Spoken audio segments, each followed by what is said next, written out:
eh, durante mucho tiempo en las unidades de cuidados intensivos y ya cursaron esa parte aguda de la enfermedad Eso y es. esto se transforma ya en todo lo que es un síndrome prácticamente. Estos pacientes cursan con un síndrome, disfunción de muchos órganos y a medida de que Ujú. vamos avanzando en la presentación vamos a ir viendo algunas cositas que son puntuales en cuanto a lo que son las características. Así que Fenomenal. muchas gracias. Vamos a intentar transmitir, ¿no es cierto?, Sí, algo que quede para... fenomenal. Fenomenal porque se necesita. Además, aquí otro problema que hay, y ya me callo, ya me callo, que hablo con un cotorro, es quién debe seguir a este paciente, ¿no? Exacto. Y esto es un trabajo durísimo aquí, ¿no? Porque la mayor parte de los súper especialistas, ¿no? No es mío, no es mío, no es mío, no es mío, no es mío, no es mío. Vale, Exacto. no. ¿De quién será el paciente? Ya lo buscaremos. Anyway, Interdisciplinar, creo yo. sí, ¿verdad? Bueno, pues mucha fuerza, mucha suerte y me desconecto. ¿Mm? No, Gracias, doctor. no, Gracias. muchas gracias, Ana. La verdad que interesante. En nuestro centro, un hospital privado que tiene 110, 111 camas críticas al día de hoy, y tuvimos más de 200 y tanto en el peor momento de la epidemia. Un porcentaje pequeño de esos pacientes tiende a tener una evolución más prolongada. Y en ellos, ¿qué hacemos? ¿Cómo los manejamos? En fin. Y eso mismo ha pasado a lo largo de todo el país. Entonces, se fue generando organización en el país para tener unidades especiales dedicadas a pacientes que requieren soporte orgánico, pero que son de larga estadía, donde la prioridad no pasa a ser el evento agudo, sino la rehabilitación, la recuperación y la desconexión de los soportes. Y eso significa poder ir moviendo pacientes muy agudos a otras unidades para dejar las pacientes agudos con su movimiento. Sin embargo, Sí. también un salto adelante en términos de reflexión de que el proceso de rehabilitación de este grupo especial de pacientes no debe comenzar en esa etapa, sino que tiene que comenzar muy al comienzo. Bueno, todo esto va a ser parte de la conversación. Fenomenal. Contarte que la bandera que tengo atrás es una bandera que tejieron con sus manos tejedoras solidarias de comedores, ollas comunes que se instalaron durante la pandemia. Había problemas de abastecimiento de alimentos en algunos Sí, sí. barrios más pobres del país, y la tejieron ella y tuvieron la delicadeza de regalarme. La hicieron una muy grande que simbolizaba todo el país, y una de ellas, una pequeñita, me la quisieron regalar y entregar. Y es muy bonito porque además la señora que hizo esta, ¿Sí? yo no sabía, pero después conociéndola, su vestido de novia se lo había hecho mi madre. Mi Anda, madre, qué sí, casualidad. cosas de la vida.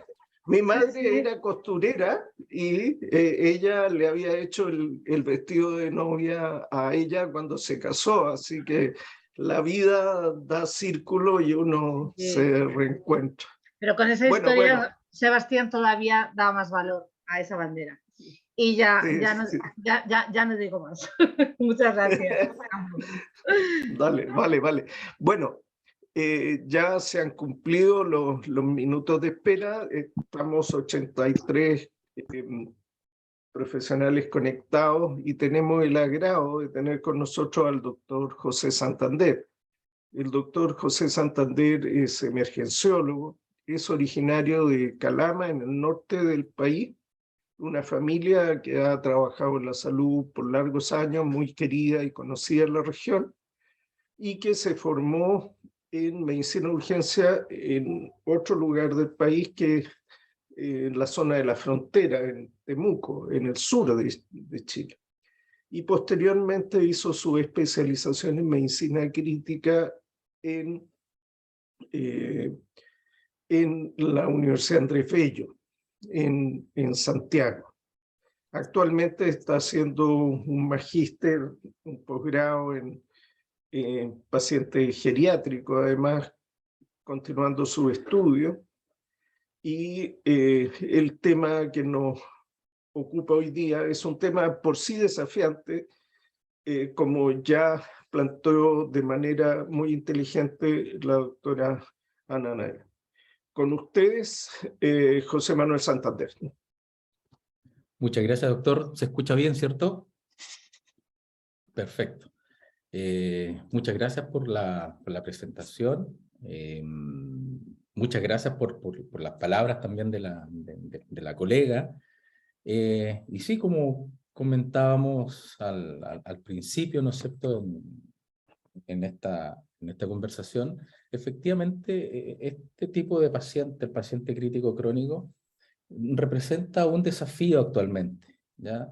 En los últimos 10 años estos pacientes han aumentado, y yo creo que uno de los puntos de inflexión que hubo fue con la pandemia, principalmente, donde vimos que muchos pacientes lograron sortear, ¿no es cierto?, esta etapa de gravedad, y después quedaron con muchas disfunciones a nivel de muchos órganos, que hicieron que se perpetuaran en cuanto a lo que es estadía en las unidades de cuidados intensivos, y se creó la necesidad, como decía nuestro jefe, el doctor Sebastián Ugarte, el de crear algunas unidades especializadas para continuar con el proceso de rehabilitación de estos pacientes. Debo informar que en cuanto a lo que es conflicto de interés, efectivamente esta charla está auspiciada por Nutrition, ¿no es cierto?, Chile, que tiene que ver con todo lo que es la parte de nutrición a nivel de pacientes en unidades de cuidados intensivos.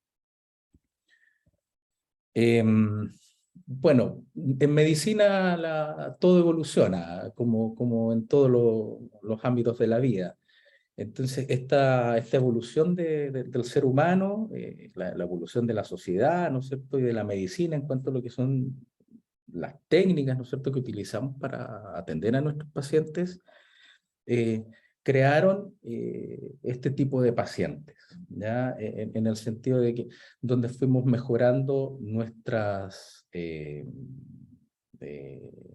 técnicas, donde fueron mejorando los diagnósticos, comenzamos a avanzar en tecnología, haciendo que los pacientes que cursaban estas fases agudas lograran sortear esta etapa de gravedad, y comenzaran, ¿no es cierto?, a presentar algunas características que ya los hacían ser pacientes críticos crónicos.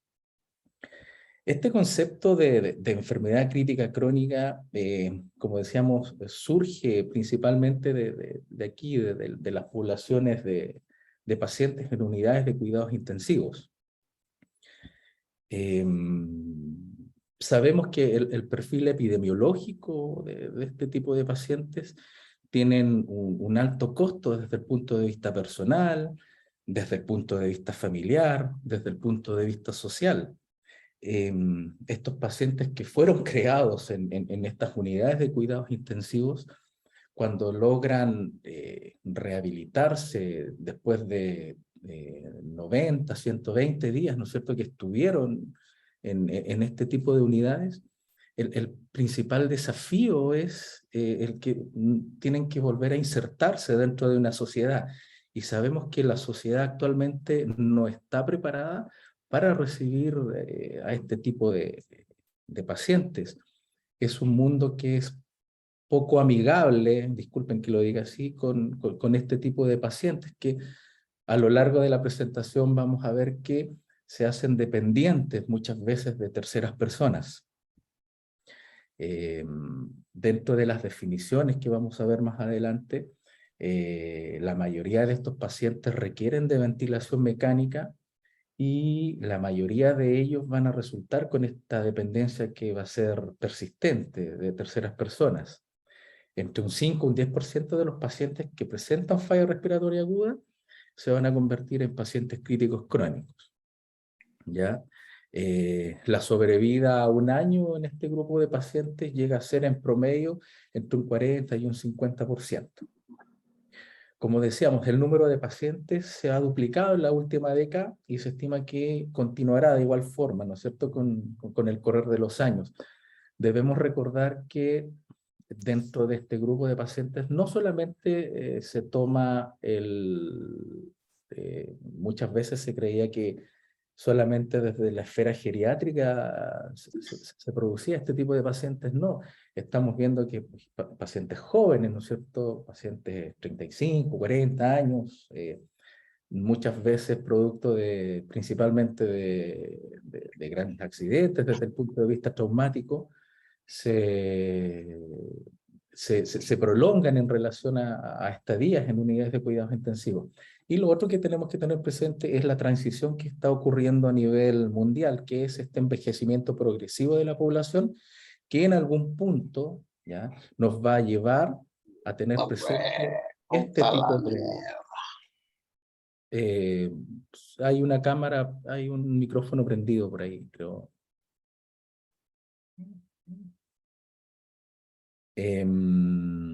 Existen algunas publicaciones en el año 2015, ¿no es cierto?, donde ya hablaba de una prevalencia en los Estados Unidos de entre 100.000 a 250.000 pacientes con estas características. Hablaba de que la prevalencia era mucho más alta en los pacientes que eran de más de 70, 80 años, y el máximo llegaba por encima de los 80 años, cercano a más de 100.000 pacientes. Dentro de los factores de riesgo principalmente está la edad, ya lo habíamos conversado, las comorbilidades, muchas veces el tipo de enfermedad. En las últimas publicaciones, por lo menos dentro de lo que fue la revisión, existe un repunte en personas que son menores de 65 años que están adquiriendo estas características de paciente crítico crónico. En cuanto a lo que es el pronóstico y el impacto, el establecer la generalización de un pronóstico se hace bastante complicado. Y esto es principalmente debido a que la mayoría de los estudios que se hacen van a presentar una gran variación en cuanto a lo que son los resultados, los outcomes, las definiciones propias de este tipo de pacientes y en relación a lo que son los cuidados posagudos, dependiendo de cada centro. Como un dato importante, tengo la suerte de trabajar en una institución en la cual, guiados por supuesto por la jefatura, ¿no es cierto?, por el doctor Sebastián Ugarte, se crea una unidad en la cual estos pacientes, cuando logran sortear esta fase aguda de enfermedad, pasan a esta unidad de paciente crítico crónico, en la cual la doctora María Luisa Maroco, de la que he aprendido mucho en relación a este tipo de pacientes, se encargan, ¿no es cierto?, de este proceso de rehabilitación. Entonces es importante cuando en un centro se cuenta con este tipo de unidades, y no solamente desde el punto de vista de lo que es la parte médica. Contamos con un equipo muy interdisciplinar, kinesiólogos, fonoaudiólogos, terapeutas ocupacionales, que son los que todos van aportando siempre un granito de arena en pro de ir atendiendo a estos pacientes. En cuanto a lo que tiene que ver con estudios, sabemos que la mortalidad intrahospitalaria de los pacientes ventilados con estas características por 14 días o más era de un 43%, según en el estudio de la parte superior, y que de este 43% solamente un 32% estaba vivo a los 12 meses de seguimiento. Y en el trabajo que está en la parte inferior, la mortalidad intrahospitalaria de los pacientes que estaban ventilados por más de 21 días, o más de 21 días, era de un 31%, y al hacer el seguimiento al año, solamente el 42% estaban vivos. Hemos visto que estos pacientes, cuando ven la definición principalmente de paciente crítico crónico, hace el corte en los días de ventilación mecánica, generalmente 21 más días. Este grupo de pacientes generalmente terminan con este método, ¿no es cierto?, traqueostomizados, y en un estudio que se hizo en relación a pacientes con ventilación mecánica prolongada, que eran traqueostomizados, los resultados en relación a lo que era la mortalidad intrahospitalaria eran menores, y la sobrevida al año, al hacer el seguimiento, continuaba siendo muy pobre. En ese afán de ir buscando cuáles eran adelantarse un poco a ver cuáles eran las principales características que tenía un paciente que ingresa a la unidad de cuidados intensivos, para adelantarlos a ver cómo va a evolucionar y si en algún punto se va a transformar en un paciente crítico crónico, es que aparecen 5 variables, ¿ya? Y estas 5 variables son principalmente las que se van a asociar con mayor mortalidad en este grupo de pacientes, y esas 5 variables principalmente son el inmunocompromiso, la falla renal aguda con requerimiento de diálisis, después de 30 días de haber sorteado, ¿no es cierto?, la fase aguda de la enfermedad, o el uso de drogas vasopresoras o inótropas, después de 30 días de haber cursado, ¿no es cierto?, con la fase aguda de la enfermedad, más de 90 días en ventilación mecánica, y por supuesto la edad, que juega un rol muy importante. Ahora bien, no solamente el impacto de la enfermedad va a ser en el paciente. Siempre detrás del paciente existe un grupo, ¿no es cierto? Existe un grupo familiar que se ve involucrado también en la evolución de estos pacientes. Por lo tanto, no debemos dejar de lado siempre esta visión del paciente junto a la familia, ¿ya? Existe un círculo que lo rodea y que también se ve afectado, ¿no es cierto?, en la evolución que tiene el paciente. Existen algunas publicaciones ya desde el año 2003, ¿no es cierto?, en la cual se demuestra que en relación a lo que son los síntomas depresivos, lo que tiene que ver con la sobrecarga y el deterioro físico, pueden incluso ser más severos en aquellos pacientes que son institucionalizados muchas veces, y que por un tema netamente de no poder egresar a su casa, ¿no es cierto?, a su cama, a su habitación, ¿ya?, tiende a desencadenar mayores síntomas depresivos, lo que va haciendo un círculo vicioso en este tipo de pacientes. Otro punto importante que también hay que tener presente es el que tiene que ver con el alta del paciente. Cuando ya se aproxima esta etapa que el paciente continuó con su rehabilitación, con el grupo de interdisciplinar con el que se trabaja, hay que comenzar a planificar esta alta. Y ese es un proceso que conlleva una serie de objetivos que se tienen que ir cumpliendo, y muchas veces cuando intentamos acelerar los procesos, ¿ya?, el traslado de este tipo de pacientes, cuando se hace en forma mucho más precoz, ¿ya?, dentro del curso de su enfermedad crítica crónica, genera mayores reingresos y mayor mortalidad de estos pacientes. ¿Cuál es la realidad de nosotros como país en relación al tema del paciente crítico crónico? Sabemos que Chile está en un proceso de transición epidemiológica, la población chilena está envejeciendo, ¿ya? Sabemos que desde el punto de vista del sistema público y del sistema privado, generalmente es pobre, estamos para recibir a este tipo de pacientes fuera del hospital. En Chile, la mayor experiencia que se tiene a nivel de servicio público tiene que ver principalmente con lo que es los programas de cuidados domiciliarios, hospitalización domiciliaria, y el programa APNIA. Este programa, el APNIA, que es este programa de asistencia ventilatoria invasiva para adultos, principalmente nació en relación a ventilación mecánica no invasiva, ¿ya? Y haciendo un análisis, cuando parte este programa en el año 2018, se hace esta investigación. ¿Y qué fue lo que arrojó?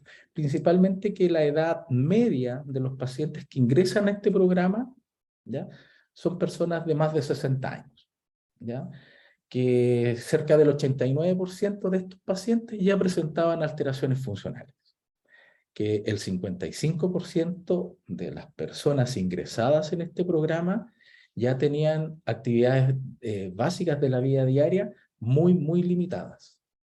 El 75% personas dueñas de casa o gente jubilada, y en más del 80% de estos pacientes se encontraban en el tramo B de lo que es FONASA, que tiene que ver con todo lo que es el Fondo Nacional de Salud, ¿ya? Donde aproximadamente en relación a lo que es en dinero, 280.000 pesos el sueldo, por decirlo de cierta forma. Entonces ya vemos que este programa, que tiene ya una vasta experiencia a nivel nacional, ya tiene estas limitantes de donde vemos que alteraciones funcionales, la privación, ¿no es cierto?, de las actividades básicas de la vida diaria, hacen que estos pacientes sean más complejos.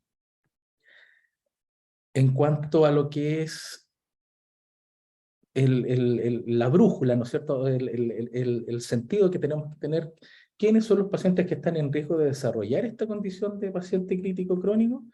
Principalmente aquellos pacientes con índice de masa corporal alterado, pacientes con ventilación mecánica prolongada, pacientes con sepsis, pacientes con alteraciones a nivel neurológico, ¿verdad?, un estado nutricional que no sea el adecuado, y principalmente pacientes con enfermedades neuromusculares, que son todos estos pacientes que deben alertarnos a nosotros que la evolución de él en el tiempo puede caer, ¿no es cierto?, dentro de lo que es el paciente crítico crónico.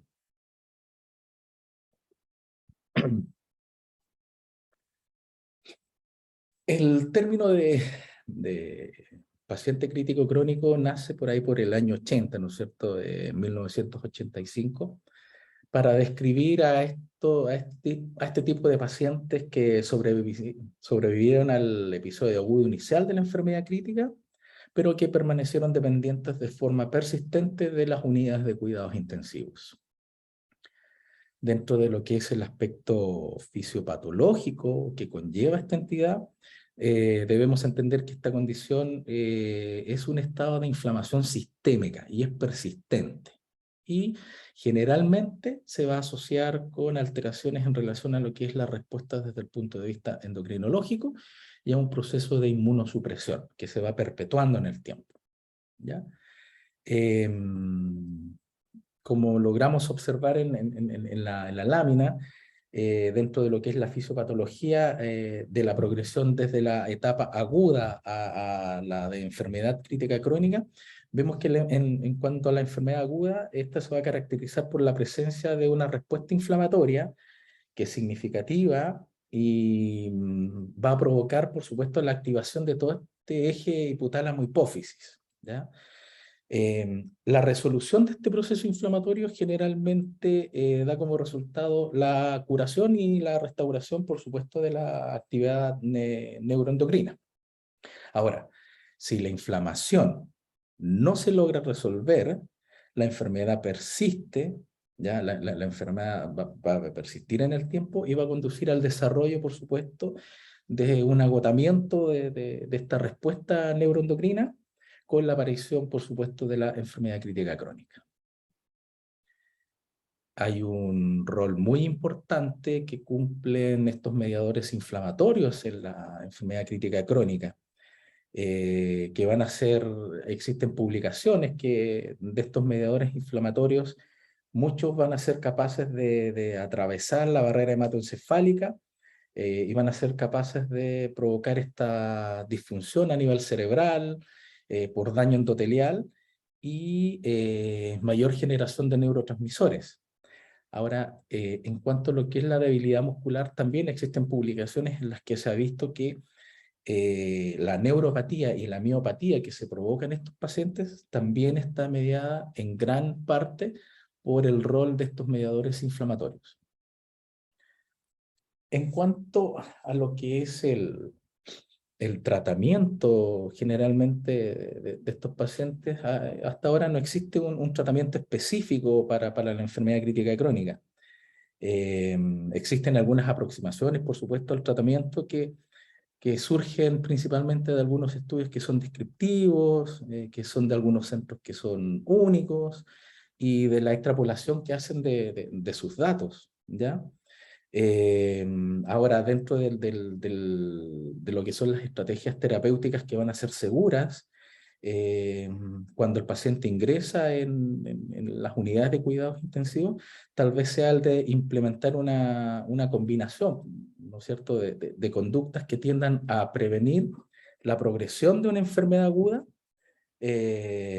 evitando, no sé, pues, situaciones o procedimientos que generen mayor inflamación, tratando alteraciones de la esfera endocrina, previniéndolas. Actualmente se está hablando mucho del tema endocrinológico en el paciente en las unidades de cuidados intensivos, y como vimos dentro del concepto fisiopatológico, está presente este trastorno que se produce a nivel de hipotálamo hipófisis. El cuidado de los pacientes críticos crónicos, ya lo dijimos, es múltiple, tiene muchas visiones, tiene muchas aristas, ¿ya? Requiere de equipos interdisciplinarios, y dentro de los pilares fundamentales del tratamiento hay 5, ¿ya? Y que tienen que ver principalmente con lo que es la asistencia ventilatoria que sea adecuada y que exista la oportuna liberación del paciente, ¿no es cierto?, del ventilador mecánico, el correcto soporte nutricional, ¿ya?, y el manejo de las alteraciones endocrinológicas, terapia física precoz y rehabilitación cognitiva para lograr funcionalizar a este paciente, la prevención de las infecciones y de otro tipo de complicaciones, y la integración de los cuidados paliativos y algunas consideraciones éticas que deben tenerse en estos pacientes. En cuanto a lo que es la asistencia ventilatoria, ya hemos estudiado mucho, ¿no es cierto? Sabemos que la ventilación mecánica protectora, ¿no es cierto?, con bajas presiones, con bajos volúmenes, lograron disminuir las concentraciones pulmonares y sistémicas de mediadores inflamatorios en los pacientes que cursan con un distrés respiratorio. Ahora, no debemos olvidarnos, y eso es una cosa que día a día en el quehacer, por lo menos de las personas, nosotros que trabajamos en la clínica, el doctor Sebastián Ugarte siempre nos recalca y nos enseña que entre más espontánea sea la forma de ventilar del paciente, es mucho mejor. Entonces, sabemos que el diafragma fisiológicamente es el músculo primario de la inspiración, y ya existen estudios que han demostrado que su debilidad se asocia con peores pronósticos clínicos, principalmente mortalidad. Así que el paciente, entre menos tiempo tenga de conexión en el ventilador mecánico y lograr estos modos, ¿no es cierto?, espontáneos, es mucho mejor en cuanto a lo que es la recuperación de este paciente, y no perpetuarlo posiblemente a que el paciente termine con una condición de crítico crónico. La tecnología, ¿no es cierto?, los avances en medicina también nos han llevado al estudio del diafragma. No vamos a ondear en la presentación, ¿no es cierto?, en las técnicas que existen. Nosotros en la clínica contamos con ecógrafos, Se realiza la ecografía al pie de la cama del paciente. Tenemos colegas que son expertos, ¿no es cierto?, en el manejo de este tipo de situaciones, revisando, analizando, ¿no es cierto?, cómo se va comportando el diafragma, ¿no es cierto?, en los pacientes en ventilación mecánica. Ahora bien, aquí, en palabras sencillas, la ventilación mecánica constituye un arma que es de doble filo. Por una parte va a disminuir la inflamación pulmonar y sistémica, pero por otra va a constituir una de las causas primarias de progresión hacia la enfermedad crítica crónica, ¿ya? Principalmente por esta disfunción diafragmática. Así que aquí tenemos esta arma que es de doble filo, ¿ya? Buena por un lado, pero mala por el otro. Los últimos años, y gracias al mejor entendimiento de los mecanismos que van a mediar en la pérdida de fuerza del diafragma en los pacientes críticos crónicos, se comenzaron a desarrollar ensayos clínicos, principalmente con algunos medicamentos, con algunas drogas, principalmente con vitamina E, con N-acetilcisteína, que no han demostrado hasta el día de hoy por lo menos algún beneficio en los pacientes. Tal vez en un futuro pueda ser más promisorio esto, pero está ahí, hay que seguir investigando. En cuanto a lo que son las terapias de rehabilitación temprana en los pacientes con ventilación mecánica,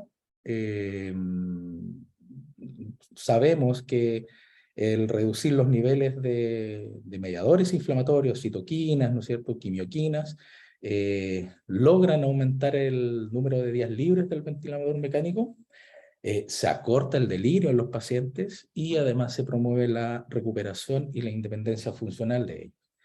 La pregunta que surge dentro de esto es si la instalación de una traqueostomía en pacientes con ventilación mecánica prolongada constituye un marcador clínico de la transición entre la fase aguda y la fase crónica de la enfermedad crítica. Existe aún este debate, ¿ya? Generalmente, por lo menos lo que sale, lo que hay en literatura es que esta traqueostomía va a reducir la probabilidad de complicaciones en el paciente que lo pueden llevar a prolongar su capacidad, ¿no es cierto?, de hacerse un paciente crítico crónico. Ahora, un punto importante que hay que tener presente aquí y que nosotros en nuestro centro, en el cual trabajo, que se conversa generalmente, que con la doctora Marocco lo hemos conversado, con el grupo de kinesiólogos, con el doctor Ugarte, el hecho de realizar una traqueostomía tiene sus complicaciones, y lo otro que tenemos que ver es que cuando uno quiere realizar la liberación, ¿no es cierto?, de la ventilación mecánica en un paciente traqueostomizado, también conlleva riesgos. Es por eso que es aquí, como he insistido, con los grupos interdisciplinares de trabajo que uno tiene, el analizar. En la clínica contamos con protocolos, ¿no es cierto?, de canulación en los pacientes, y también lo hemos visto, complicaciones en pacientes que llevan más de 90, 120 días ya con una traqueostomía, que ya están en ese proceso de rehabilitación, que van a ser decanulados y se presentan complicaciones. Entonces es un tema a tenerlo presente y siempre ir analizando día a día cuándo hacer, ¿no es cierto?, ciertos tipos de procedimientos en este tipo de pacientes. En cuanto a lo que es la asistencia nutricional, sabemos que juega un rol muy importante en relación a lo que es la prevención del paciente crítico crónico.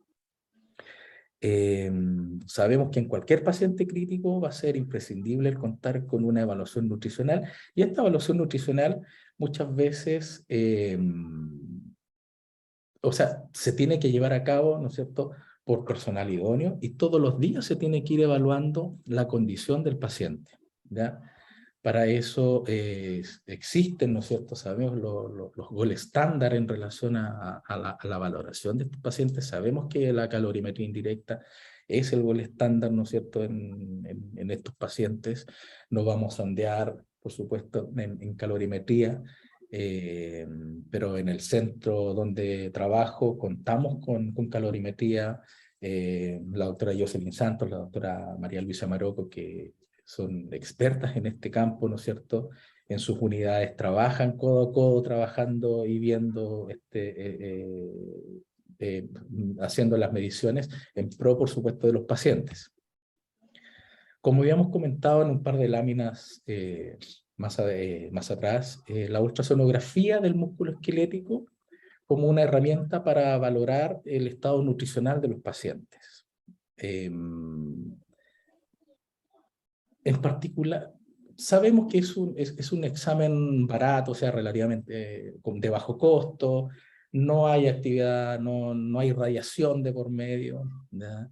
Se puede hacer a los pies de la cama del paciente, y es un punto que se está estudiando fuertemente actualmente, la utilización de la ultrasonografía en la valoración muscular de los pacientes. Existen algunos trabajos ya desde el punto de vista geriátrico que estudian, ¿no es cierto?, el comportamiento del músculo en relación a la prevención de la sarcopenia, y en este tipo de pacientes principalmente, no solamente desde el punto de vista geriátrico, por supuesto, en todo paciente que tiene esta condición de paciente crítico crónico, el estudio ultrasonográfico también nos puede aportar algunos datos. En cuanto a lo que es el aporte calórico para los pacientes en esta condición crítica crónica, generalmente el aporte en relación a lo que son kilocalorías entre 20 a 25 kilogramos al día. La nutrición enteral, por supuesto, importante.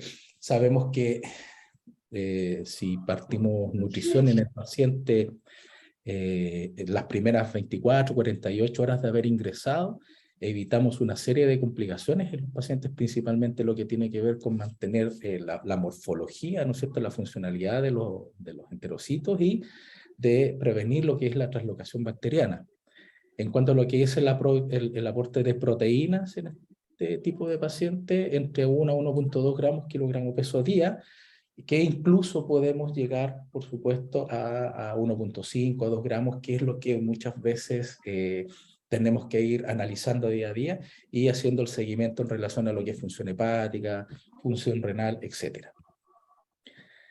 Existen ya una serie de productos los cuales nosotros podemos utilizar en estos pacientes, principalmente en las unidades de rehabilitación de pacientes críticos crónicos. Contamos con estos productos, ya, que son los que principalmente nos van a aportar, suplir calorías y proteínas, y dependiendo de las características que presente cada paciente, por supuesto.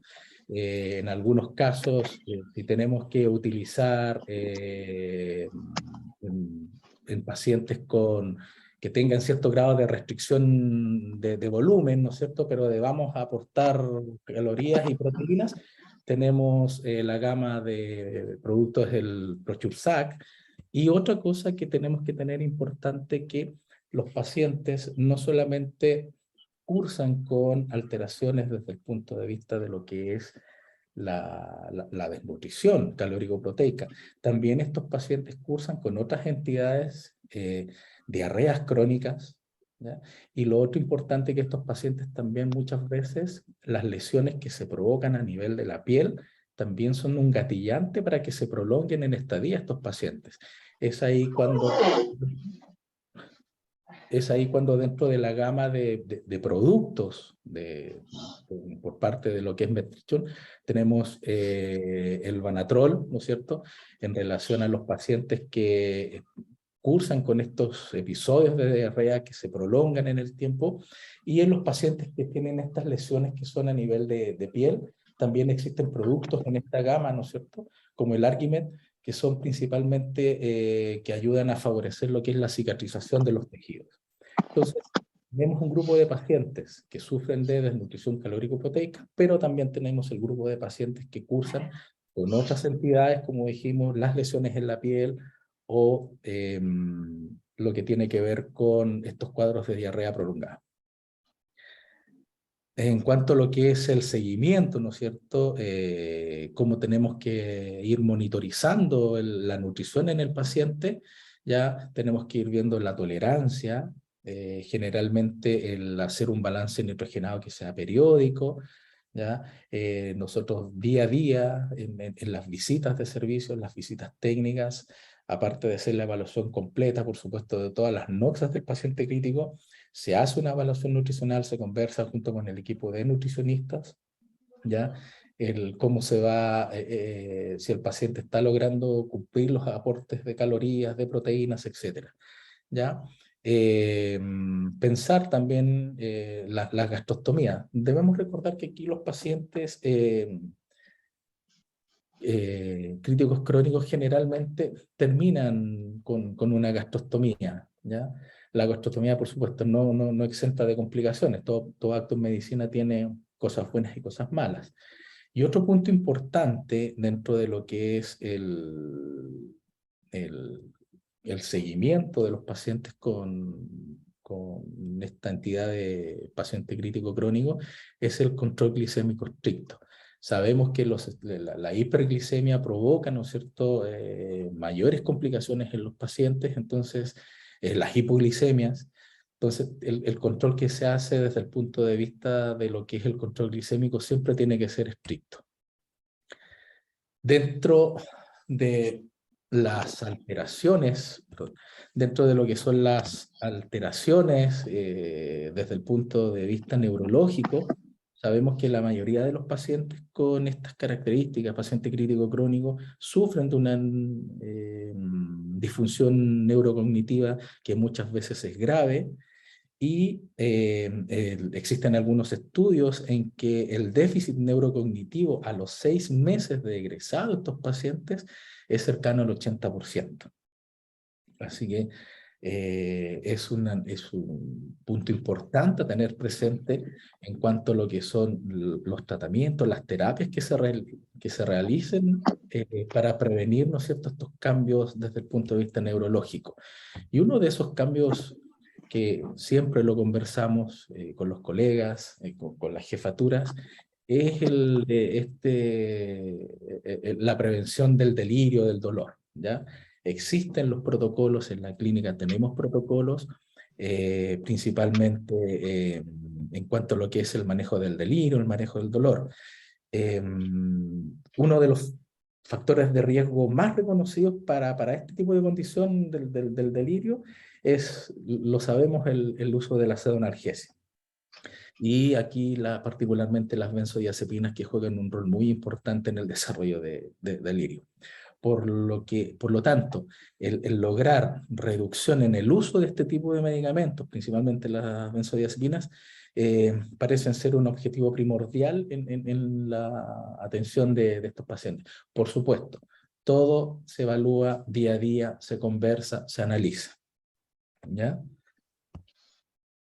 En cuanto a lo que es la integración de la terapia física, el apoyo, ¿no es cierto?, el aporte que nos entregan el grupo de kinesiólogos que trabajan con nosotros en la clínica, que es muy importante. Y ya existen estudios en los cuales esta terapia de rehabilitación temprana, el paciente entre más temprano comienza a moverse, a realizar un cierto grado de actividad, favorece, por supuesto, en que no se perpetúe este estado de paciente crítico crónico. Entonces es un foco a tener siempre presente en la evaluación y en el trabajo que se hace con estos pacientes. Como ya habíamos conversado, existen algunos estudios que se dedican principalmente a valorar lo que son las alteraciones desde el punto de vista endocrino y metabólico en los pacientes críticos crónicos. La mayoría de estos estudios son retrospectivos, claro, tienen algunos, el N es bajito, ¿ya? Pero lo importante es que todos coinciden en que la alta prevalencia de reabsorción ósea y la deficiencia de vitamina D es muy importante en este tipo de pacientes. Por lo tanto, debiese existir siempre esta esta evaluación en estos pacientes para prevenir, por supuesto, la aparición, ¿no es cierto?, de este síndrome de paciente crítico crónico. Ahora, dentro de todo lo que son los esfuerzos por tratar de prevenir y tratar las infecciones y las otras complicaciones en los pacientes críticos crónicos, siempre va a ser de utilidad. Eso siempre hay que tenerlo presente. Tenemos que sentarnos a pensar un poco que en este grupo de pacientes por lo menos hay 3 condiciones especiales que van a favorecer el riesgo de infecciones. En primer lugar, la mayoría de los pacientes que ingresan en las unidades de cuidados intensivos tienen alteraciones a nivel de sus barreras primarias, principalmente por la inserción de catéteres, la presencia de las ostomías, ¿no es cierto?, o estas lesiones que aparecen a nivel de la piel. Entonces son pacientes que tienen mayor predisposición, ¿no es cierto?, a tener infecciones. Por lo tanto, lo que uno tiene que hacer día a día es ir analizando el desinvadir al paciente cuando ya no sea necesario tener un catéter venoso central, retirarlo, las famosas sondas Foley, estar haciendo este seguimiento, por supuesto, de las lesiones que se presentan a nivel de la piel, el correcto aseo el lavado de manos, etc. Ahora, sin lugar a dudas, esta entidad, esta enfermedad crítica crónica, siempre nos va a empujar hacia los límites de la medicina. En ciertas situaciones, generalmente uno tiene que plantearse, tiene que hacerse la pregunta si la terapia de sostén que estamos haciendo, que estamos implementando con nuestro paciente, cae dentro de lo que es el cuidado del paciente, o nos estamos acercando de repente a esa delgada línea de lo que es la futilidad terapéutica, o si la cantidad o calidad de vida del paciente parece inaceptable y deberíamos considerar ya los cuidados paliativos como una alternativa terapéutica.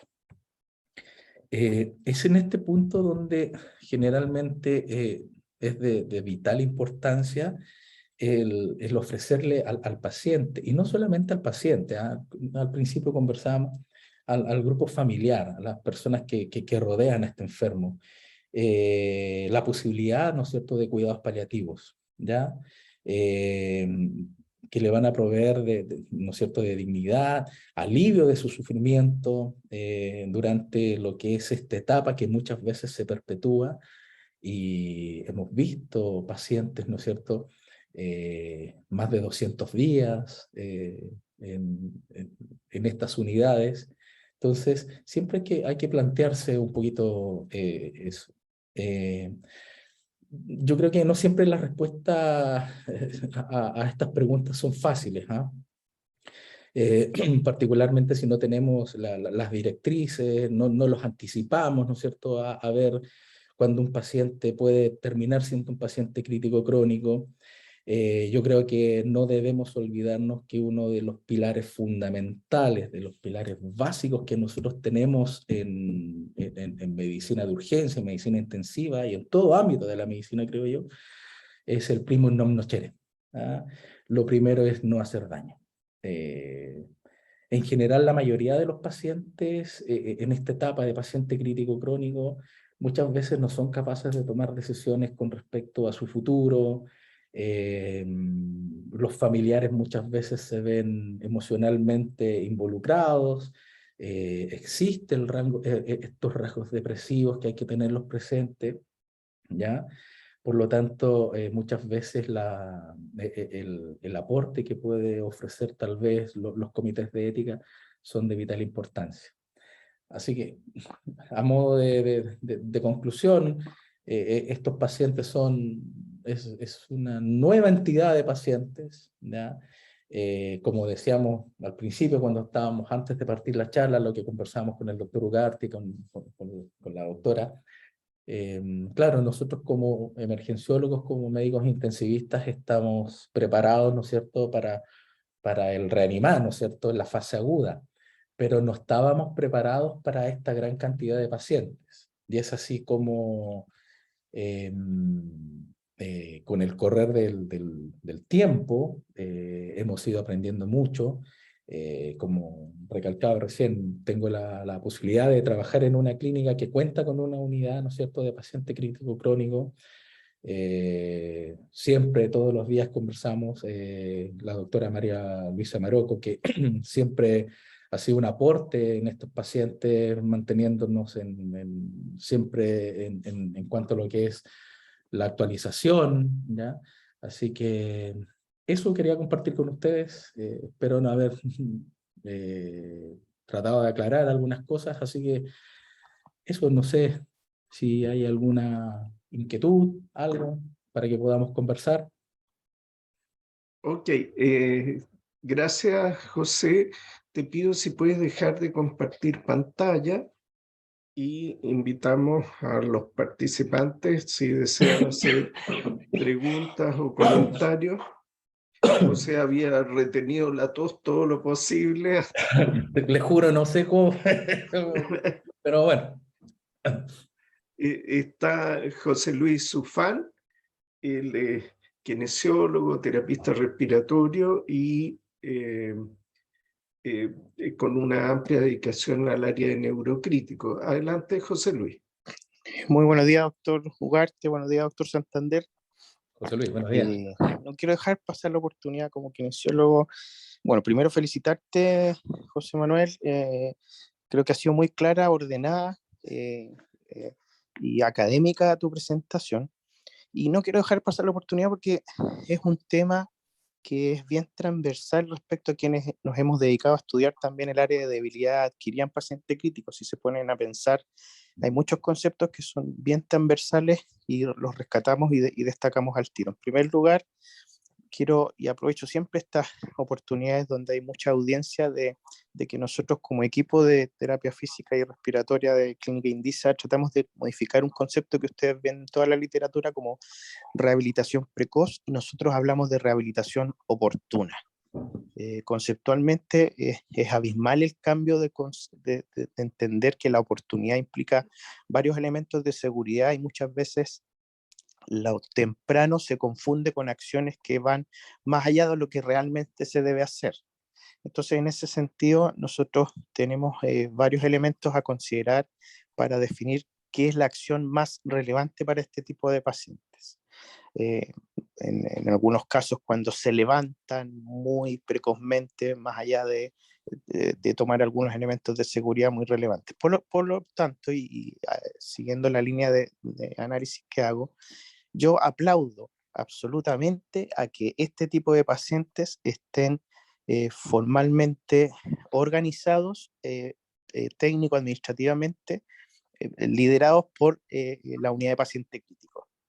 Es decir, este tipo de pacientes no tienen que salir de la unidad de paciente crítico, y ahí discrepo en estricto con lo que tú dices, que no estaban preparados como intensivistas. Al contrario, los intensivistas son los mejores preparados para este tipo de pacientes, porque ya, como bien mostraste en tu lámina de fisiopatología, se arrastran elementos que son absolutamente conocidos por los intensivistas en el tiempo para poder seguir controlándolo. Por otro lado, esta unidad creada en nuestra institución de paciente crónico, liderada por la doctora Maroco, pasa a ser una unidad de especialidad. Y nosotros humildemente, en cada una de nuestras unidades donde trabajamos, debiéramos ser capaces de interconsultar toda la experiencia que tiene esa unidad y llevarla a nuestras propias unidades, toda vez que los factores de riesgo que tú también mencionaste aparecen en cada una de nuestras unidades y nos transformamos por un tema de números, que no podemos llevar todos los pacientes a la unidad de crónico, a manejar pacientes crónicos en nuestras propias unidades. Y es esa unidad, así como nosotros esperamos que otras unidades nos interconsulten si hay un paciente neurocrítico, nosotros interconsultar si hay un paciente quemado, es decir, más que interconsulta, pedir opiniones a unidades de especialidad, pasa a ser fundamental la opinión de esta unidad de paciente crítico crónico que se ha creado en nuestra institución como un ente formador del resto de las unidades, y humildemente yo pediría la opinión a todos ellos también. Así que muy interesante, perdónenme que me haya explayado, con eso también creo que queda respondida también la pregunta inicial que hacía la doctora de España respecto a por qué se llama paciente crítico crónico. Queda absolutamente claro por qué se mantiene esa nomenclatura de definición. Es un paciente que prolonga las condiciones propias de un paciente crítico. Así es que, bien, te felicito, ha quedado muy claro de mi parte. Te agradezco también las menciones multiprofesionales que nos haces, y evidentemente contento también porque lo que tú expresas de la literatura lo vemos también. Tenemos y somos orgullosos de trabajar en una institución que logra rescatar lo que en la literatura y en el resto del mundo se está haciendo. Así que muchas gracias, doctor Ugarte, por el instante, y felicitaciones, José Manuel. Gracias, José Luis.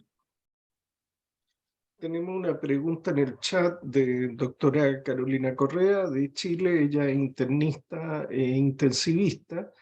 Dice, buen día, ¿qué porcentaje de estos pacientes alcanza a tener una vida más o menos normal y volver a su trabajo, por ejemplo? ¿De qué depende esto? A ver, el porcentaje, debo ser honesto, no conozco el porcentaje en números, ¿no es cierto?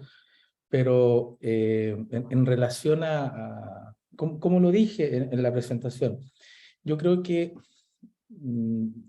el mundo, ¿ya? La sociedad, muchas veces no está preparada como para recibir este tipo de pacientes, y lo hemos visto generalmente, que son pacientes que prácticamente son dependientes de terceras personas cuando logran salir. Entonces, este proceso de adaptación a una vida normal es complejo, es algo que creo yo, en forma muy personal, que no se ha logrado estudiar en forma muy metódica, por decirlo de cierta forma. Pero ahora, del seguimiento que uno hace con algunos pacientes, por lo menos, como decía, muchas veces la edad, claro, es un límite, ¿no es cierto?, en las definiciones, en la progresión de un paciente crítico crónico, pero tenemos algunos pacientes también, es el caso, yo creo que la María Luisa, la doctora Maroco, se debe acordar del Edgardo, un muchacho que tuvimos en la época de la pandemia, que hizo todas las complicaciones habidas y por haber que se presentan con el COVID, estuvo en diálisis, tremendo, estuvo más de 90, 120 días hospitalizados con nosotros, y hasta el día de hoy nosotros conversamos con Edgardo, ¿no es cierto? Él ya no está en diálisis, un muchacho de 38 años, él está haciendo su vida normal. Entonces yo creo que depende de cada paciente y del entorno, ¿no es cierto?, José, del apoyo. ¿Sí, ahí, yo te voy a dar una mano ahí. Luisa? Bueno, buenos días a todos. Muy buena clase, José. Es más o menos lo que pienso yo y lo que hacemos en nuestra unidad. Sí, contarle a la Caro que hay bundles que se le realizan a los pacientes, que es un ABC, pero no es un ABC de reanimación, es un ABC de evaluación, prevención y manejo del dolor, pruebas de despertar y respirar espontáneas, de selección de la analgesia, porque no todos los días los pacientes requieren la misma analgesia, la evaluación y prevención y manejo del delirio, evaluación y prevención de la movilización precoz y manejo y empoderamiento de la familia, por eso es que mi unidad por ahí tiene con Yarela y todo el equipo que nos acompaña, tenemos más flexibilidad en el tema de las visitas, por una cuestión de que la familia debe vivir con el paciente después. Eso es una parte de la pregunta, Caro. Se hace un bundle que es el ABCF, que es lo que yo te acabo de decir, y aparte se ve una escala que se llama CIF, que es la dificultad y la deficiencia que tiene este paciente. Dependiente, si el paciente tiene un porcentaje de deficiencia que va a estar determinado por magnitud, tiempo, grado de asistencia, función, desempeño y capacidad para realizar las tareas diarias. Dependiente el CIF que me dé, va a ser el grado de dependencia. Si el paciente no puede hacer ni el 50% de sus actividades diarias, tiene una dependencia moderada, y ni hablar si no puede hacer ninguna actividad, y ahí tendría una dependencia severa. En cuanto a la a la posibilidad de recuperarse va a depender del CIF. Si yo a los 6 meses todavía permanezco en un score de CIF mayor a 50%, seguramente la probabilidad es que a los 2 años, que es lo que dice la bibliografía, que a los 2 años yo vuelva a tener una vida normal, es el 50%. No sé si a la Caro le quedó claro.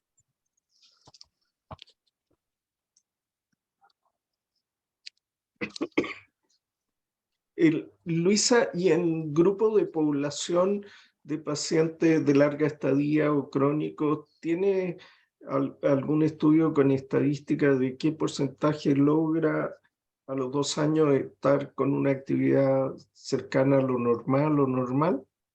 Sí, el 20% aproximadamente es lo que dice la bibliografía mundial.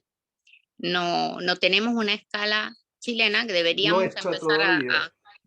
no todavía, porque no tenemos, piensa que mi unidad se abrió, con Yarela abrimos la unidad y todo el equipo el día 2 de noviembre, no tenemos ni un año en uso, yo creo que al año vamos a hacer nuestra propia estadística y por suerte, y por ser un equipo bien unido, tenemos seguimiento de los pacientes una vez fuera, así que podríamos ver y evaluar el grado de dependencia de nuestros mismos pacientes.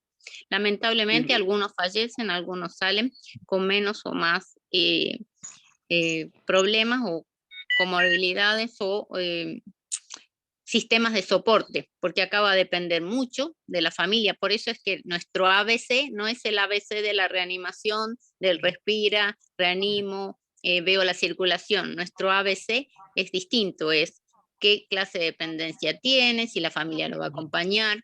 Son muchas cosas que van cambiando acá. Perfecto.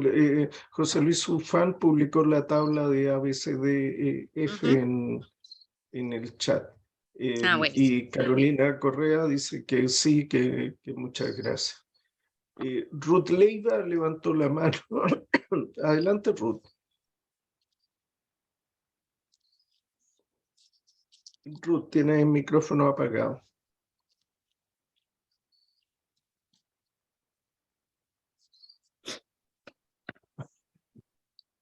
Ruth. Bueno, Roberto Torres levantó la mano. Adelante, Roberto. Hola, doctor. Sí. Buenos días a todos.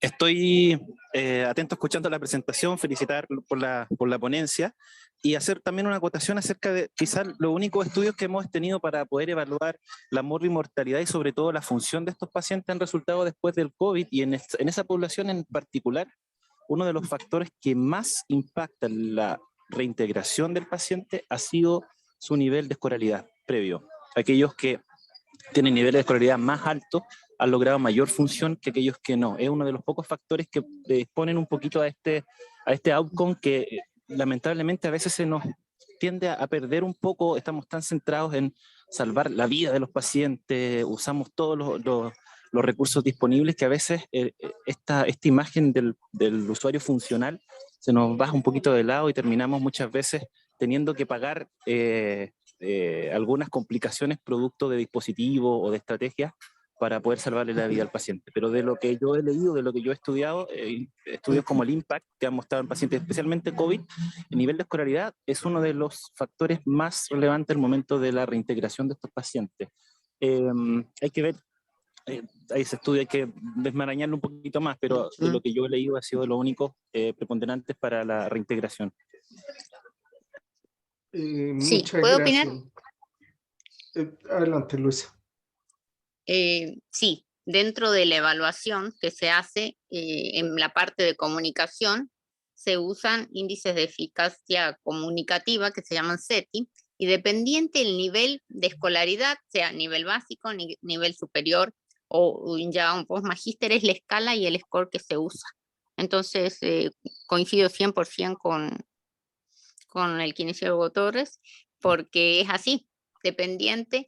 Lo que sí no está tan claro que el que más escolaridad tenga, sino el que más escolaridad con red de apoyo tenga. Ok.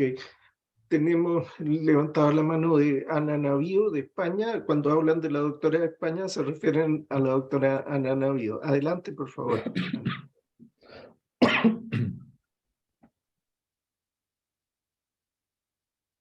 Sí, buenas tardes desde España. Lo primero, felicitaciones al doctor Santander por su presentación. Absolutamente académica, clara, concisa. Vamos, lo que esperábamos, ¿no? de alguien como el doctor Santander, ¿no? que está en manos de... que es un hijo del doctor Ugarte. Entonces, los hijos del doctor Ugarte valen mucho.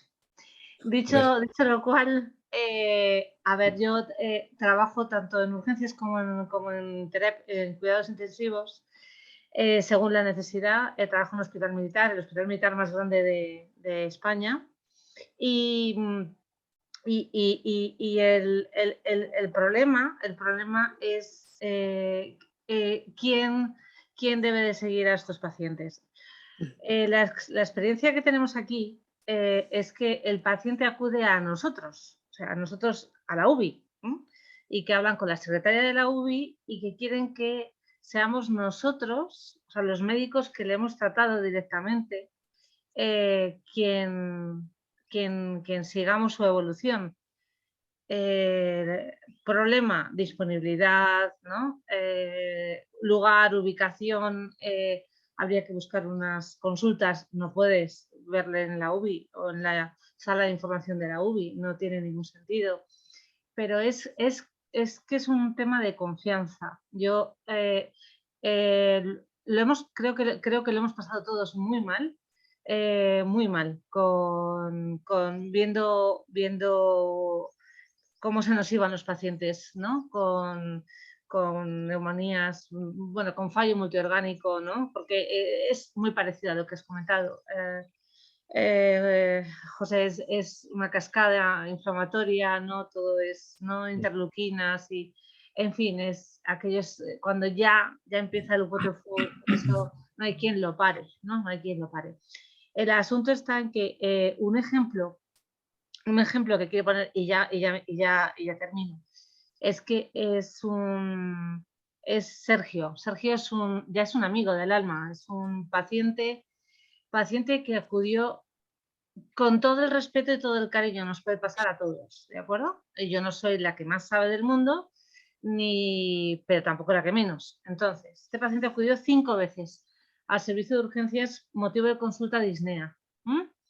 Le hacen una analítica, y alta hasta que llega un día pues que ya no puede respirar en casa, acude una UBI móvil a su domicilio, lo traen y neumonía bilateral por COVID, un FIND horrible, en 4, una saturación de oxígeno a su llegada por lo tanto, ¿cómo se llama? Con aire inspirado del 78%, vamos a ver un paciente que se iba, paciente que se iba absolutamente, como comentaba la doctora Luisa, me parece que se llama, ¿no? Delgadísimo, ¿no? Un paciente muy delgado, demasiado delgado. Y bueno, la verdad es que nadie daba, con todo el respeto, €1 por sacarlo adelante, la verdad. Tardó muy poco en subir, nos pusimos con él y la verdad es que a día de hoy pues me ha enviado una foto y me ha enviado una foto, digo, porque yo le he dejado mi número de teléfono, porque nos chateamos de vez en cuando. Y la verdad es que tiene un aspecto que da gusto verle, ¿no? Ha subido una montaña, él trabaja en un tema informático, pero su pasión es la montaña. Y es la primera vez que sube una montaña a 1800 metros. Y me ha enviado una foto diciendo, doctora Navío, lo he conseguido, ¿no? Entonces yo lo que veo y que me gustaría compartir, ¿no? con nuestro querido ponente es aclarar o consensuar, o quiero decir que esto no debe estar ahí, al libre albedrío, es según el hospital o según... No, hay que... habría que establecer el seguimiento, o sea, quién debe de seguir al paciente crítico, ¿no? Al crítico crónico famoso. ¿Quién, dónde, cuándo, o sea, establecer tiempos? Sé que hay papers al respecto, ¿no? Y de hecho, hace bien poquito me he leído uno y hablaban de un mes, la primera cita, un mes al alta del paciente de la UBI. Que sería la primera cita y demás, pero yo todavía todo lo dejan un poco abierto, ¿no? A según el paciente, según las características, según el país, según, ¿no? Entonces, bueno, me gustaría, ¿no?, conocer la opinión de nuestro ponente, el doctor Santander, aprovechando su presencia. Muchas gracias y enhorabuena. Gracias, doctora. Sí, efectivamente. José Luis también hizo el alcance, José Luis Sofán. El paciente que tiene esta condición no debiese salir de la unidad de paciente crítico. O sea, es el grupo, ¿no es cierto?, que trabaja con los pacientes críticos el que debería hacer el seguimiento posterior al egreso, ¿no es cierto?, de la unidad. En donde trabajo, en la institución donde trabajo, contamos con una unidad dedicada, ¿no es cierto?, al trabajo con este tipo de pacientes, como dijimos la doctora Maroco, que es la jefa, y ellos hacen un seguimiento de sus pacientes. Esta unidad, como dijo la doctora Maroco, es relativamente nueva, o sea, tiene menos de un año. Ahora recién en noviembre, como dijo ella, van a cumplir un año. Entonces, yo creo que los datos que se pueden extrapolar de ahí, de la unidad, ¿no es cierto?, nos van a aportar muchas cosas valiosas y que sería ideal que eso que se extrapolara y fuera como el punto de partida, ¿no es cierto?, para comenzar a hacer trabajo con este tipo de pacientes en relación a lo que es el seguimiento. Pero en sí, claro, es el equipo de la unidad de paciente crítico el que debiese hacer el seguimiento, ¿no es cierto?, en relación a lo que es la evolución y el pronóstico, etcétera, de este tipo de pacientes. Ok, ese es un comentario editorial, como una opinión. Por supuesto, pueden haber diferentes opiniones y se requiere juntar más evidencia de los resultados con un modelo versus otro modelo y ver cuál es el que resulta más eficiente en beneficio del paciente y su familia. Y la adecuación del uso de los recursos, desde luego. Luisa, perdón, iba a decir algo, veo. No, Luisa, eso mismo, que va a depender del paciente, del seguimiento y de los recursos que tenga cada uno. El primer seguimiento que se hace en el paciente crítico, que ya se deje estipulado, que si bien todavía no está estipulado que lo hagamos nosotros, se hace a los 15 días. Ese es el primer control que el paciente crítico crónico de salida tiene. Posalta.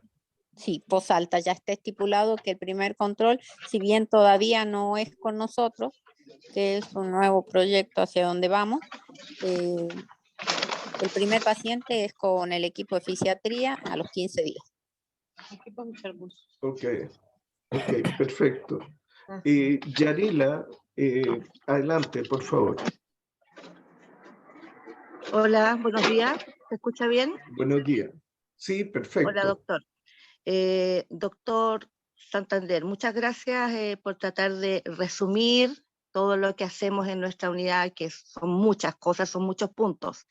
También darle gracias a la clínica Doctor Ugarte por permitir que tengamos esta unidad con la doctora Maroco, donde ha sido una experiencia enriquecedora, hemos aprendido mucho, el equipo también ha crecido mucho. Estos 10 meses han sido de una experiencia a veces dura, porque vemos muchas emociones, pero también de felicidad de haber podido recuperar a estos pacientes. Quizás los datos obviamente son globales, los porcentajes son los que se refieren a edad, a la gente que se recupera, pero también hemos visto pacientes jóvenes, pacientes muy mal, que en realidad quizás tenían que haberse muerto, y pacientes que se recuperan, y como han nombrado aquí todos, varios, la familia es el pilar fundamental, es la mejor medicina que estos pacientes pueden tener. Por eso que también con la doctora modificamos algunos protocolos, estamos más pendientes de cuidar a los familiares que entran, se ponen todas las medidas, se acompañan. O sea, esta es una unidad que, aparte de trabajar con el paciente, se trabaja mucho con la familia. Ya nos involucramos con la familia. Y bueno, mi equipo, yo doy gracias porque ha podido crecer también, los enfermeros, los TENS, preocupados de cada detalle de estos pacientes. O sea, les puedo contar que a cada paciente que ingresan a ver y que le hacen su baño en cama, en la manera en que se pueda comunicar este paciente, le preguntan cuál es su canción favorita, cuál es su música favorita, y mientras lo están bañando le colocan esa música. Entonces, esto hace de esta unidad una unidad distinta, que requiere de una dotación distinta, de unas características del personal distinto, y estamos en eso, pues hoy estamos trabajando, y sería muy bueno que empecemos a hacer nuestras estadísticas, y para que después podamos contar. Llevamos 10 meses trabajando recién, así que eso, pues, o sea, habría mucho que hablar de este tema. Ya, pero darle gracias, doctor, por tratar ahí de contar todo lo que hacemos diariamente. Perfecto. Gracias, Yarela. Ruth, no sé si solucionaste lo del micrófono. ¿Podrás hablar o no? ¿O leemos tu pregunta? Ruth, Yo creo que ahí, sí. sí, ahí está. Sí. Hola, Dale, muy buenos adelante. días. Oye, me pareció súper interesante el tema, lo encontré súper entretenido. Yo tengo una visión probablemente más sesgada y un poco diferente.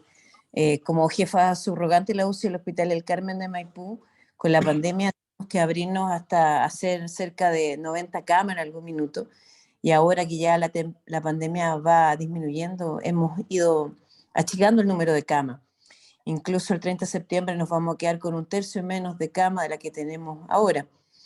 Pero este tema de los pacientes críticos crónicos es súper complejo. A nosotros en Maipú nos cuesta mucho porque la gente no tiene un nivel económico y no tiene un nivel educacional adecuado, y eso de pronto dificulta mucho esto, que los pacientes puedan salir adelante.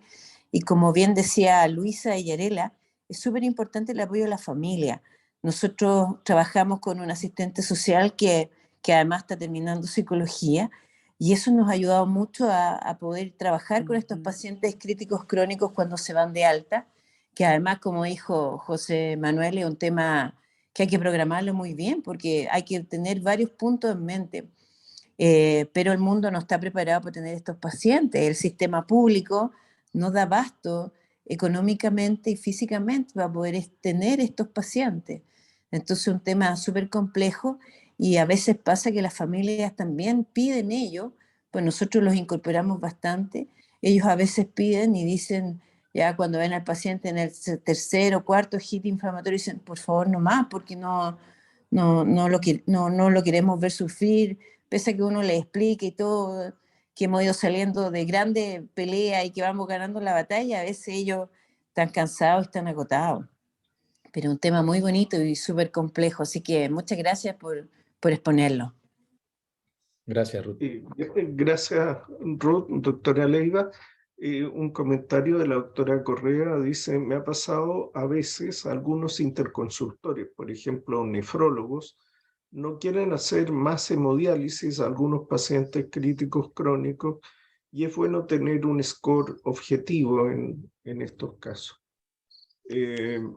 Tenemos otros. Luis Santos dice: felicitaciones, doctor José Santander, muy buena tu presentación. Muchas veces se piensa en el paciente crónico como terminal. Me gustaría que comentara sobre el planteamiento frente a un nuevo evento, por ejemplo, un evento infeccioso grave o una arritmia, por ejemplo, en un paciente con tetraparesia, Glasgow 15, con 120 días de hospitalización, que va bien en su rehabilitación. O sea, pone un paciente con buen nivel de conciencia, con tetraparesia, que se va rehabilitando bien, pero que hace una arritmia o hace una neumonía. O sea, el paciente, tal cual lo especifica, es un paciente que está totalmente consciente, ¿no es cierto? Y es un paciente que está continuando con su proceso de rehabilitación. Y tiene la mala suerte, ¿no es cierto?, de hacer un nuevo hit infeccioso o desarrollar esta arritmia.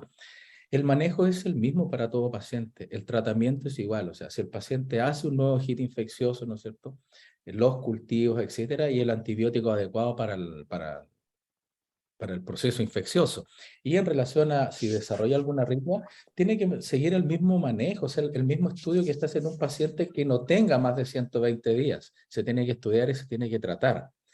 Muchas veces lo que hemos visto en la clínica son pacientes que efectivamente tienen más de 90, 120 días y que en una etapa temprana, ¿no es cierto?, en la fase aguda, cuando viendo la gravedad, lo complejo que era de su cuadro, muchas veces las familias, uno le explica detalladamente, probablemente cuál va a ser su evolución, y hay algunas personas, hay muchos familiares que muchas veces hacen estas limitaciones de esfuerzo terapéutico.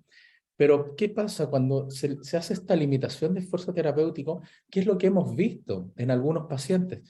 Que logran sortear la fase aguda de la enfermedad, no fallecieron, quedan como pacientes críticos crónicos, y es ahí cuando uno les dice, mira, la limitación de este esfuerzo fue en la fase aguda, ahora estamos en este proceso de rehabilitación, el paciente va bien, el paciente va ganando camino.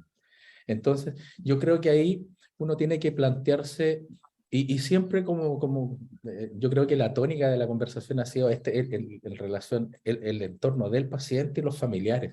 Siempre tiene que existir esta comunicación, pero si el paciente tiene la rehabilitación, va avanzando, es completamente consciente, el manejo tiene que ser el mismo para que cualquier otro paciente. Gracias, José. El doctor Javier Bolaño dice, felicitaciones, doctor Santander, excelente presentación.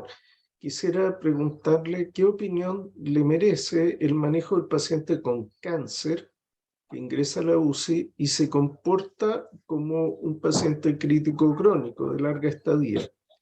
¿Se pueden establecer ciertos tiempos y metas más allá de su pronóstico oncológico? Esto también hemos tenido la oportunidad de conversarlo con el colega del encargado de la parte oncológica en la clínica. Sí, muchas veces los pacientes que ingresan con patología, con algún problema oncológico que terminan desarrollando estas emergencias oncológicas, ¿no es cierto? Lo mismo, manejar, por supuesto, el cuadro inicial, ¿ya? En forma, como se hace con todos los pacientes, y para eso existen escalas pronósticas, las clasificaciones que se van haciendo en relación al tipo de cáncer, al tipo de etapa, ¿no es cierto?, en el que se encuentra. Pero para eso siempre, efectivamente, uno cuenta con, como digo, tiene que ser interdisciplinar, o sea, tomar decisiones en forma individual muchas veces nos puede llevar a cometer errores. Entonces, cuando se involucran los equipos, cuando se involucran otras especialidades y se logra, ¿no es cierto?, llegar a un consenso, si el paciente se va a favorecer, ¿no es cierto?, el realizar el tratamiento, siempre va a ser consensuado en grupo. Ok. El doctor Andrés Chimaras dice, las instituciones gubernamentales deben tener planes en manejo del paciente crítico crónico. Es un campo muy nuevo. En Chile hay plataformas como ventilación mecánica y kinesiología domiciliaria, nutrición parenteral y enteral en domicilio, visita domiciliaria. Hay avance en ese sentido. un campo interesante. Felicidades, doctor Santander. Y agrega otro punto, recordar que el paciente crítico crónico es un paciente que debe considerarse inmunocomprometido. Esta es una esfera de tratamiento nuevo. María Jesús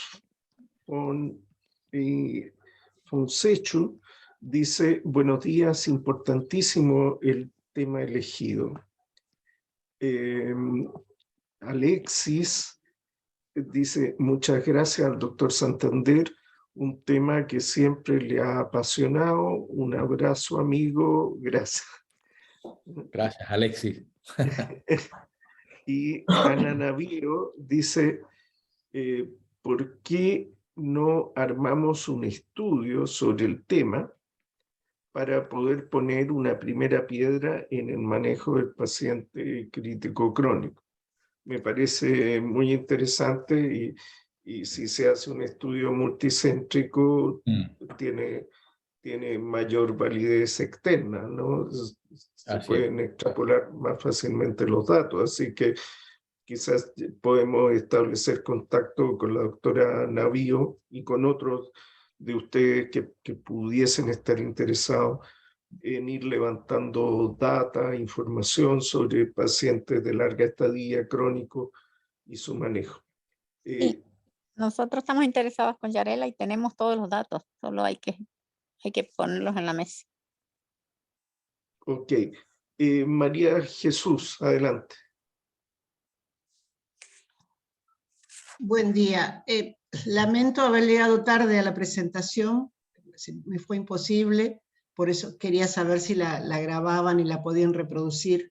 Yo pertenezco al grupo de LATAM y me interesa muchísimo esta parte de los pacientes. Yo soy médica fisiatra en Argentina, ahora ya dedicada a la docencia, dejé la parte asistencial, pero hace más de 30 años que sigo tratando de trabajar, de desarrollar la rehabilitación precoz. En distintos lugares donde he trabajado, en áreas críticas, los criterios de rehabilitación precoz, que es lo que ustedes están trabajando también.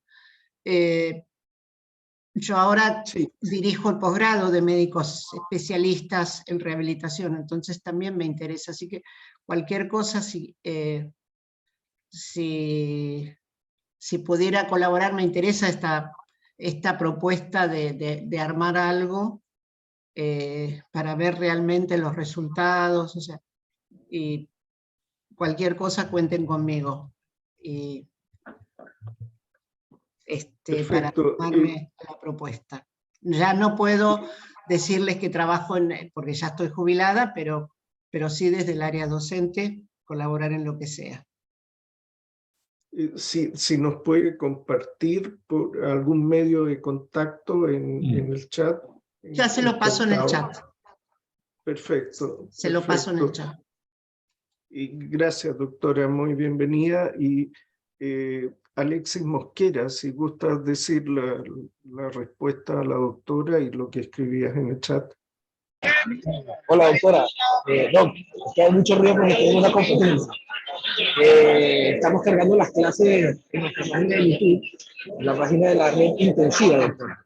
Esta semana con mucho gusto la cargamos. Perdón, pero escucho muy mal. Ahí está como interferencia.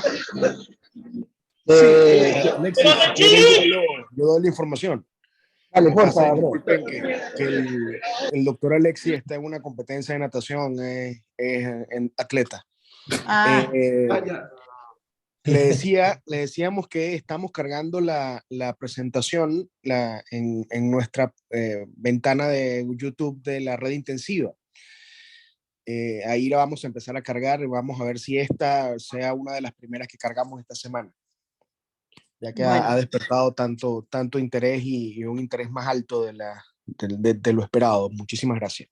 Sí, yo les mando mi mail y después si me contestan, por favor, a ver cómo integrarme a esa red intensiva, no sé si puedo desde mi especialidad o lo que fuera, ¿sí?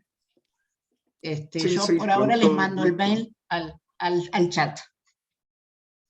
Muchas gracias. Perfecto. Bueno, agradecemos a Alexis que haya intentado responder a pesar de estar entre medio de su compromiso deportivo de hoy. Perfecto. Sebastián, ahí le estoy poniendo a la doctora nuestras vías de contacto y nuestros correos y teléfonos para que se comunique en el chat. Perfecto. Perfecto. Bueno, son las 11:07, hemos completado más de hora y media de encuentro. Agradecer a todos y cada uno de los participantes. Superamos los 100 conectados hoy día y ahora ha disminuido un poco, bueno, según pasa el horario. Y como es costumbre, junto con agradecer, queríamos darle las palabras de cierre a nuestro expositor del día de hoy, al doctor José Santander. No sin antes desearle a todos que tengan un muy buen fin de semana junto a sus seres queridos o en su lugar de trabajo. Adelante, José. Muchas gracias, doctor. Me sorprende, me sorprendió realmente la concurrencia, muchas gracias. Y este es un tema que efectivamente ya está dando que hablar, es un tema que en lo personal me apasiona, así que yo creo que las instancias están con el apoyo de todos, podemos hacer cosas interesantes en pro de este tipo de pacientes, así que muchas gracias y ya no a seguir participando, ¿no es cierto?, en esta senda del paciente crítico crónico. Así que muchas gracias a todos. Buenos días, descansen. Saludos, amigos, muchas gracias. Gracias, chao, chao. Vístete. Que estén bien. Sí, Aquí estoy. está un poco Gracias, José. doloroso el doctor Aquí Mosquera. estamos. Aquí estamos. Chao, chao. Chao a todos. Buen fin de semana. Chao, Buen fin de semana, saludos a todos. Oye, recuerden votar en las elecciones, que tenemos elección de presidencia de la sociedad. ¿Ah? Chao, chao. Un aviso más, Chao. Sebastián, nos faltó algo. La clase de la ¿Sí? semana que viene. Nos emocionamos y no sí, dimos la clase del doctor Chimara. Sí, la clase de la semana que viene es el kinesiólogo Felipe Muñoz. Va a tratar sobre el síndrome post-UCI. Ah, buenísimo. Perfecto. Dentro de lo mismo. Perfecto. Exacto, Un sí, enfoque multiprofesional y el Exacto. síndrome post-UCI visto por el punto de vista kinésico. Los esperamos a todos, muy bienvenidos, muchas gracias y hasta luego. Buen fin de semana. Chao, chao, gracias. Chao.